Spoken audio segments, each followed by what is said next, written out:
This is Young, Black, and, a podcast bringing light to the Black artist experience in Charlotte and beyond. We're your hosts, Bre and Tracie.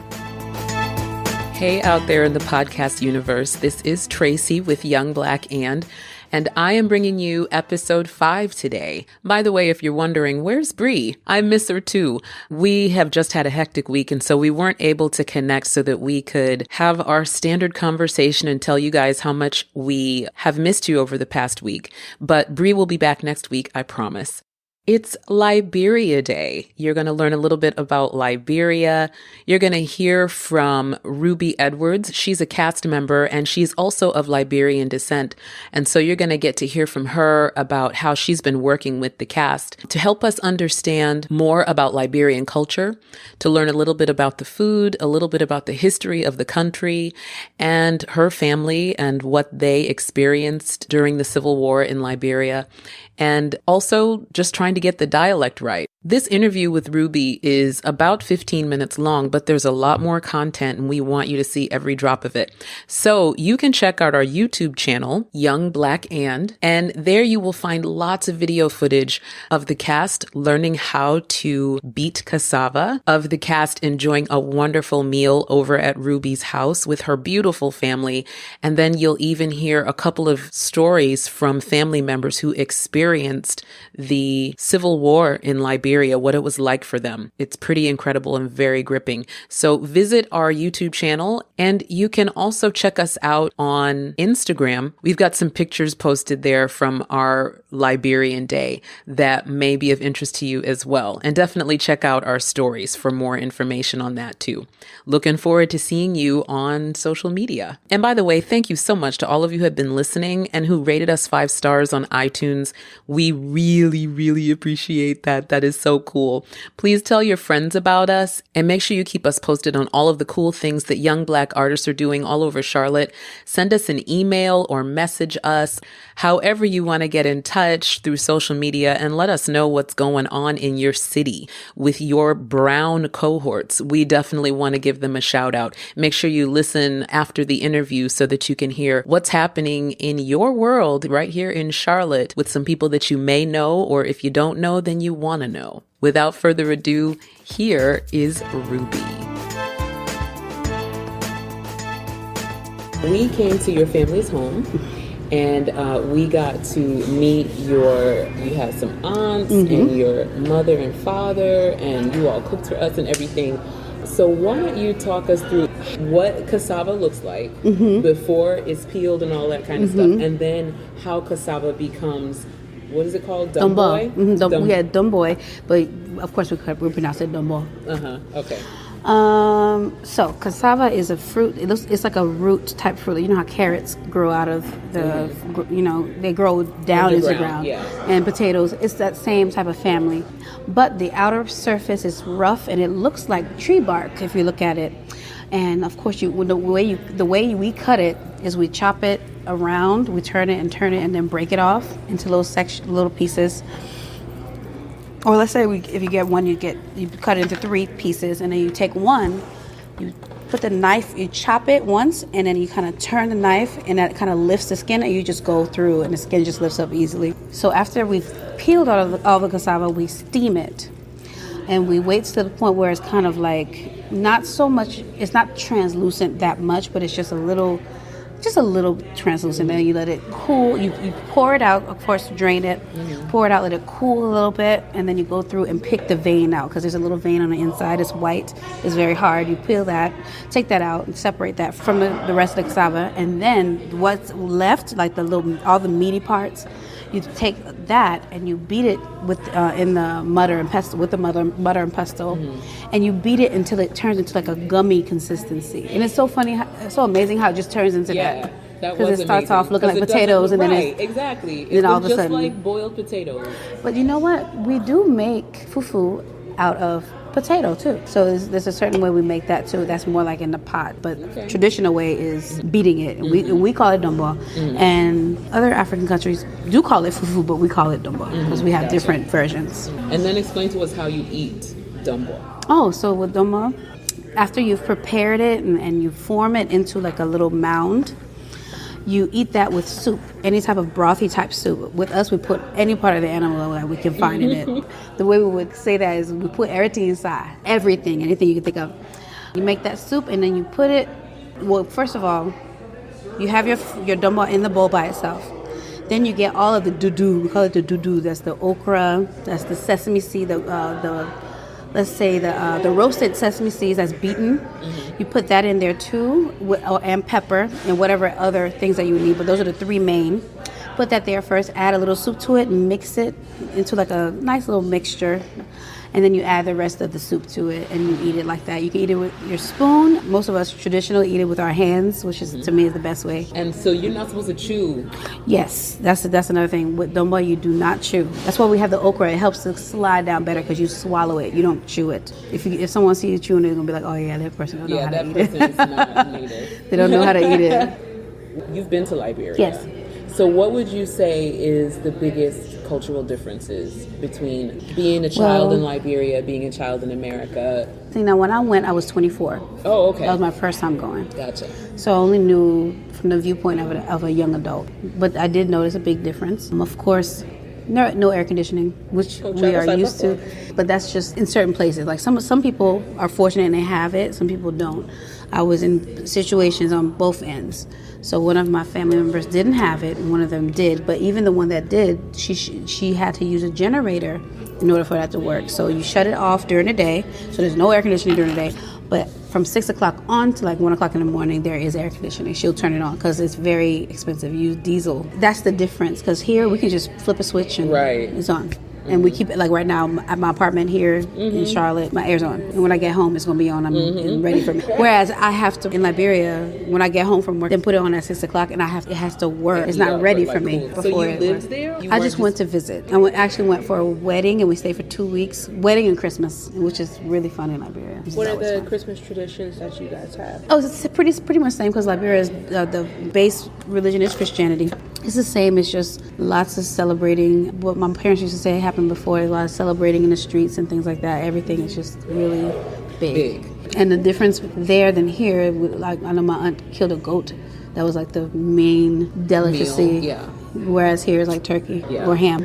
What was the country like when you went? When I went, it was, of course, post-war.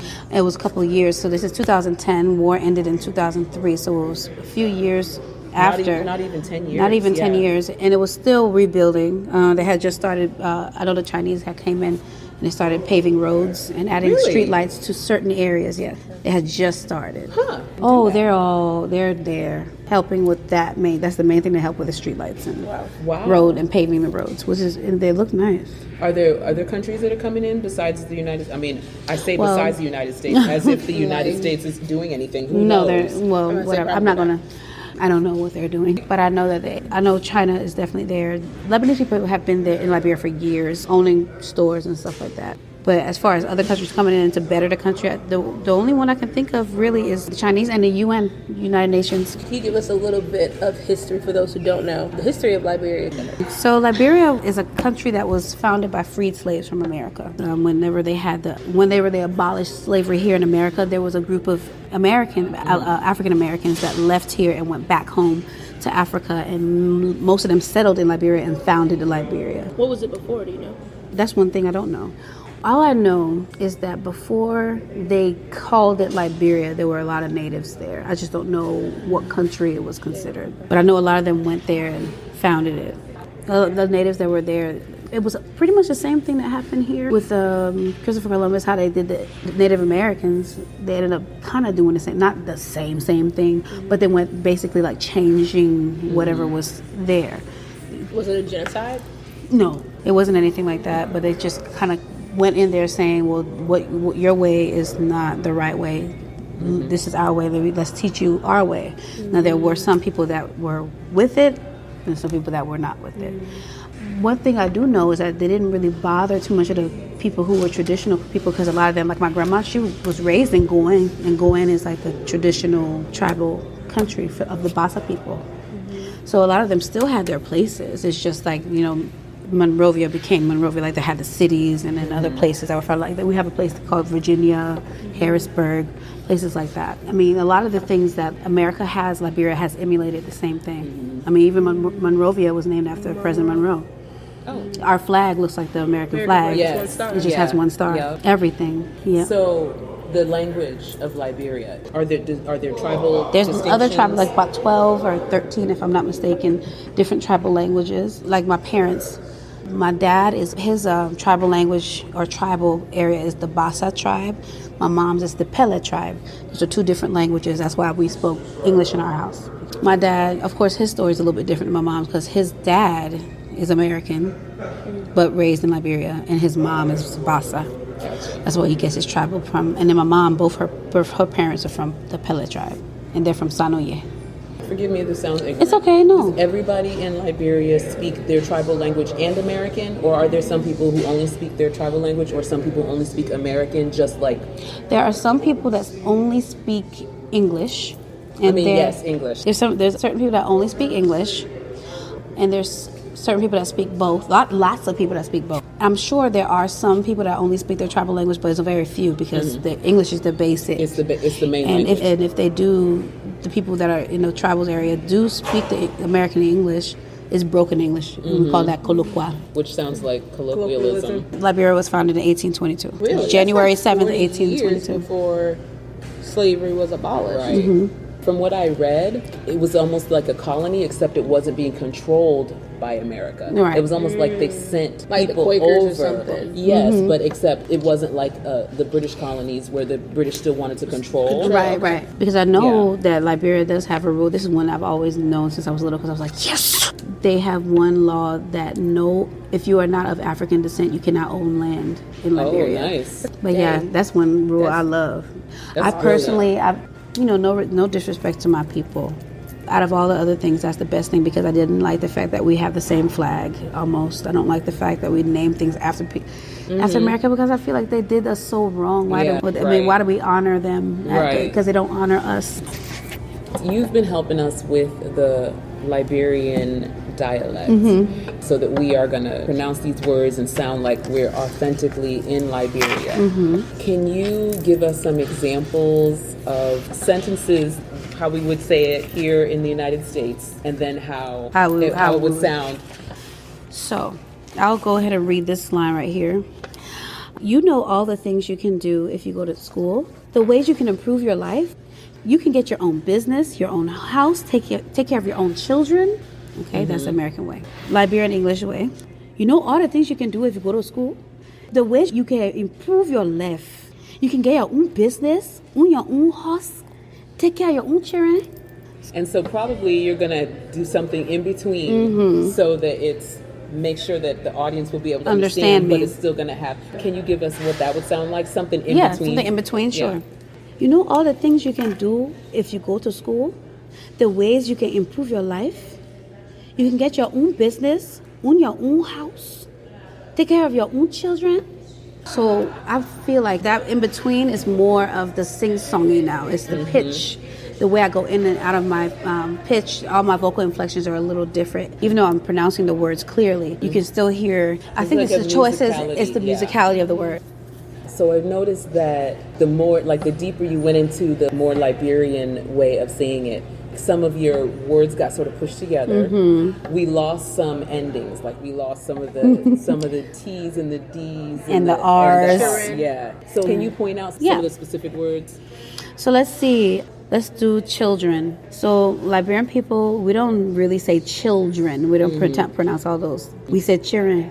There's no L. It's children. And then house. I mean, of course, the Liberians who are educated and who really care about diction will say house, but most of them will say house. House. Business, pretty much the same, but we say business or business. One thing I thought I heard you say when you said improve your life, that was sort of mushed together. The ways you can improve your life. So improve your life. Improve your life is like it's all together. Yeah, that is true. And it's not life, it's life. And our dialect is a lot different from all of the other African country style because they're founded by British. They were taken over by the British, whereas we were taken over by the Americans. So the English is definitely different.